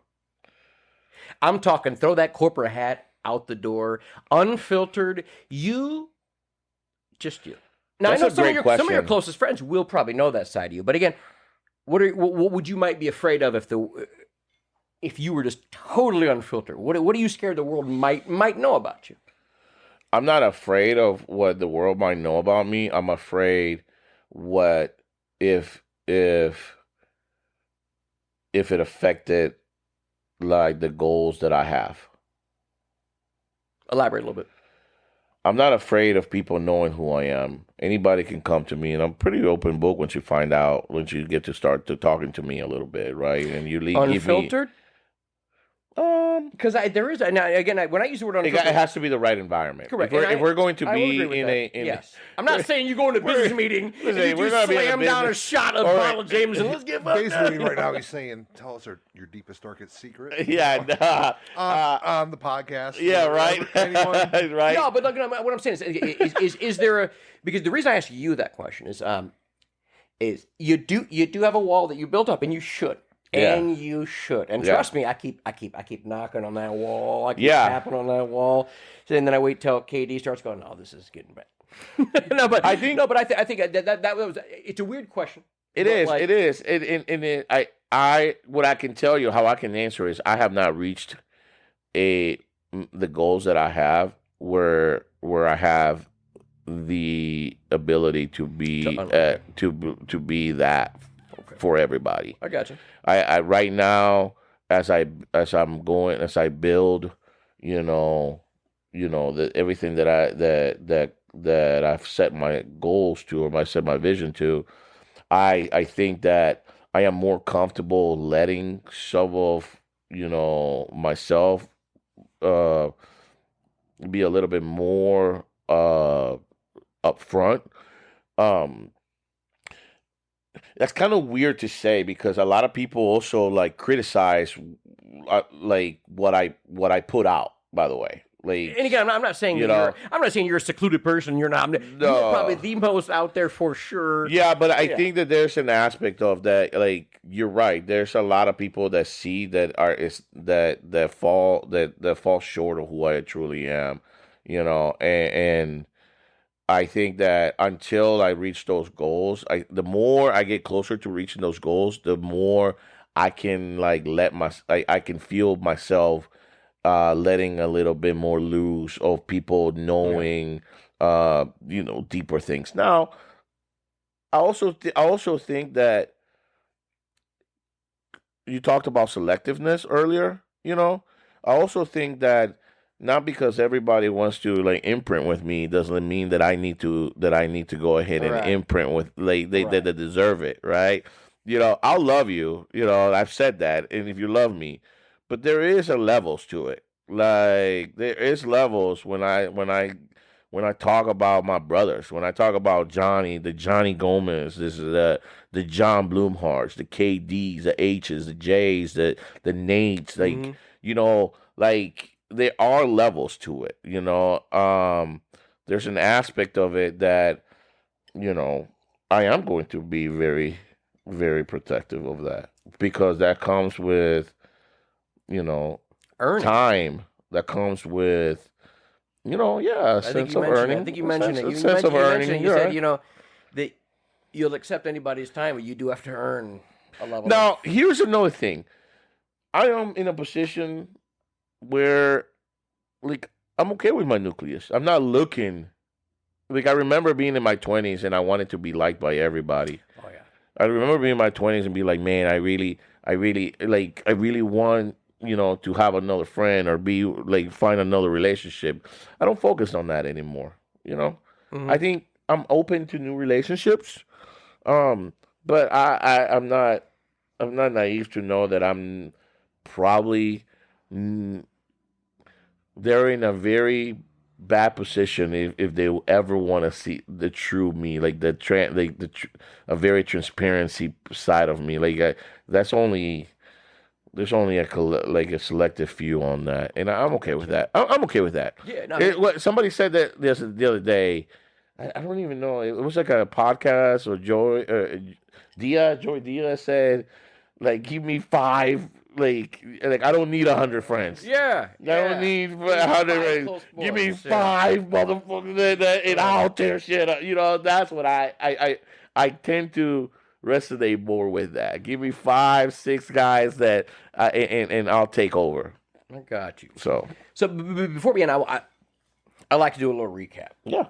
So, this is the 3rd podcast, and I've known you forever. Okay, so I've seen you take a journey from, not knowing English on Thursday, and then knowing the whole fucking goddamn English language on Friday, and then graduating. I'm like, wait, what's Sergio's gone? Where'd he go? Wait a minute, is he at Adams? That's hilarious. So the biggest takeaways, I think that you had mentioned that obviously your support group is the biggest thing that drives you, which is huge. I think that's important. And my why as well.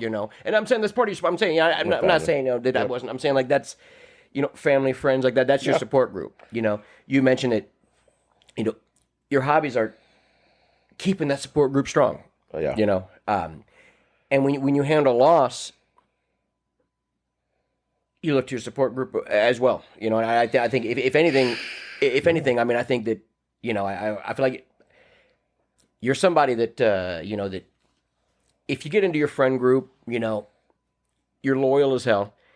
I mean, you're super strong-minded as well. You know, like you can handle all the bullshit. Like you could have somebody, you could have a loss in your life on a Thursday, and you're still going to that meeting on Friday morning, and you're going to be the fucking most badass cat. You might sneak to the bathroom, and cry your ass off. We've all been there. I worked at Sprint, so it was like every Thursday morning. But like I feel like you support you surround yourself with the right people, and I think that people need to know that. People need to understand that and some people get lost in that. And I'm not saying that people go everybody goes their separate ways. Everybody finds different paths in life. But when you have we'll take aside the wife and kids and everything. I think there's a level of brotherhood and support group that fuck it, we call it guy time. It's called guy time. You know, can I stop you for a second, buddy? Can I add this? And I think I want to stop you and interrupt you because but you're in there too. I don't talk about it because you're the host. You're hosting and you've infiltrated the nucleus and I'm very happy for for my friendship with you, man. Oh, yeah. The people don't know this, but I've known Kyle since high school, since I knew zero English, and he's always been a person that had nothing but nice things to say about me, as well as he's a person that believed in me when I didn't even believe in myself. And the fact that it's 25 years later, and I'm sitting in your house and you're opening the doors of your house, of your home, of your environment, and you're allowing to do this, and you're giving me flowers, and we have all these things that we're doing together. I said, I have to tell you, buddy, like I say my environment, we've been talking about my environment a lot, but I want to tell you, you're part of that. And I think people need to know that because I look at you as a brother now as well. You withstand the test of time. You've been there through my lows. You've been into my highs. You've been there when I didn't believe in myself, and you did. You've been there through some of the very, very, what is called life. And same with you. I've been there for you, for you. So I want to make sure that I give you your flowers, man, because I feel like, we talk about my nucleus, and you're there, buddy. No, so I want to make sure you understand my, how I look at you. No, I do, and I would hope that would, because that's how I look at you, man. That's the same, like, because I'll never forget the conversation I had when I found out my mom had MS, and I was in the inventory room at Sprint, and I was like, I didn't know what to do. Like I was going every morning at 6 a.m. and she was somewhere else, and I called you, man, and I'm starting to tear up. And I remember you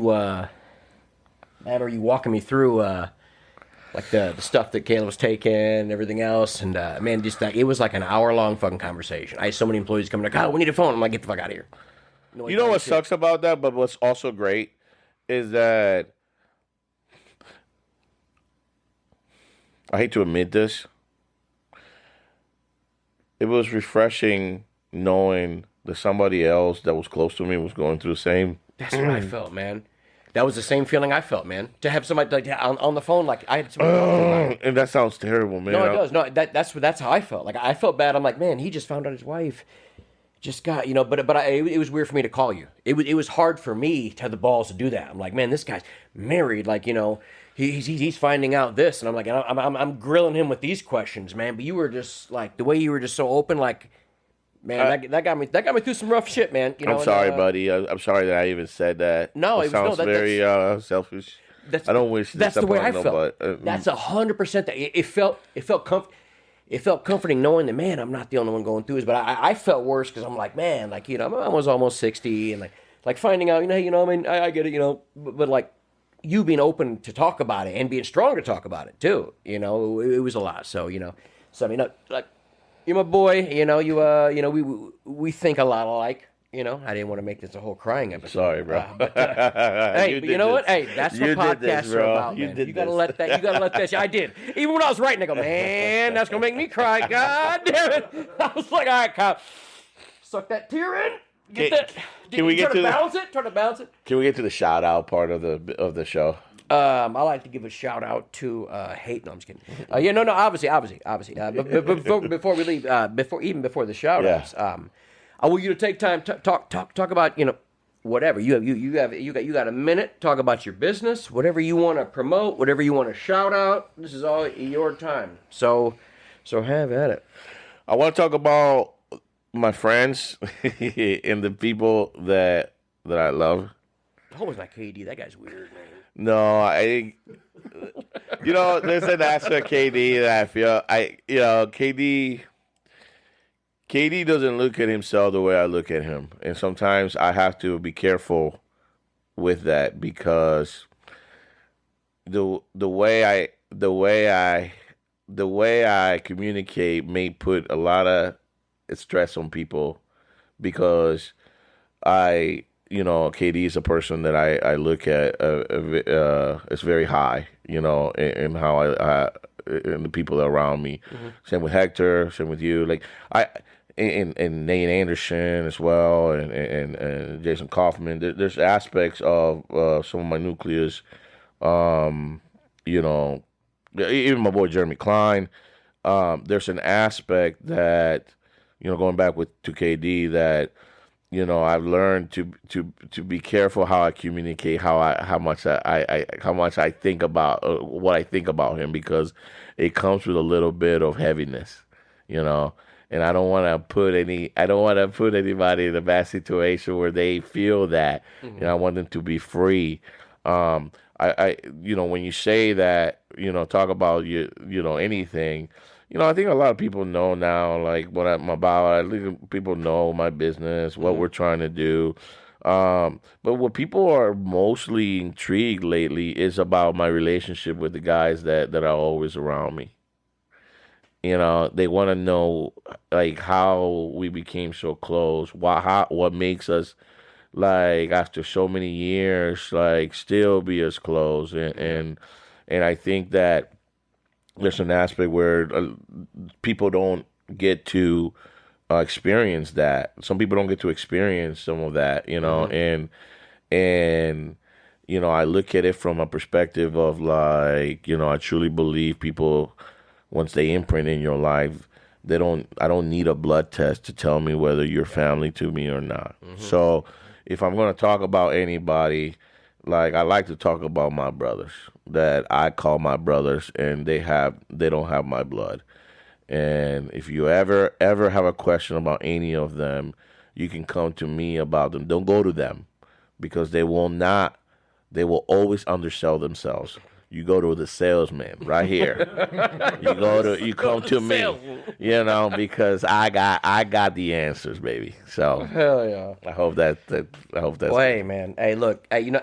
Hey, I like I assumed. I was thinking we'll probably put about an hour and something. Hell no. I was like, hey, I'm happy about it, man. Look, I always obviously enjoy talking to you, and I'm glad that we get to get in these in-depth conversations because you won't talk about them unless the microphone's in front of his face and I trick him. But no, this has never been recording. Yeah. He's like, we never recorded this, Serge.